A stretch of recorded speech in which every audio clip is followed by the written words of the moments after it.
মসজিদের পবিত্রতা রক্ষার্থে মহিলা প্রবেশ নিষেধ এমন নোটিশ বিভিন্ন মসজিদে প্রায় দেখা যায়, কিন্তু আজ পর্যন্ত কোনো মসজিদে কেউ লিখলো না মসজিদের পবিত্রতা রক্ষার্থে সুদখোর প্রবেশ নিষেধ, মসজিদের পবিত্রতা রক্ষার্থে ঘুষখোর প্রবেশ নিষেধ, মসজিদের পবিত্রতা রক্ষার্থে টাকা পাচারকারী প্রবেশ নিষেধ। বরং এই সুদখোর, ঘুষখোর, টাকা পাচারকারী, কালো টাকার মালিকরাই মসজিদের সভাপতি, সাধারণ সম্পাদকের চেয়ার দখল করে থাকে।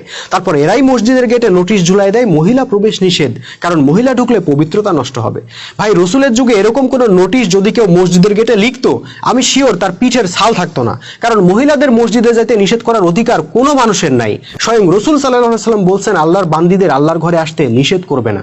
সুতরাং রসুলের মসজিদে সবাই আসতে পারতো, কারণ ওই মসজিদ কেবল নামাজ পড়ার জায়গা ছিল না, সেটা ছিল উম্মার জাতীয় কার্যালয়। সেখানে নারীরা আসতো, পুরুষরা আসতো, শিশুরাও আসতো, এমনকি চোরের দলও আসতো। শুধু পার্থক্যটা হইল ওই যুগের চোররা সভাপতির চেয়ারে বসতে পারতো না, বরং অপরাধীর কাঠগড়ায় বসতে বাধ্য হইতো। তারপর জুমার নামাজ শেষে তাদের শাস্তি কার্যকর হইতো।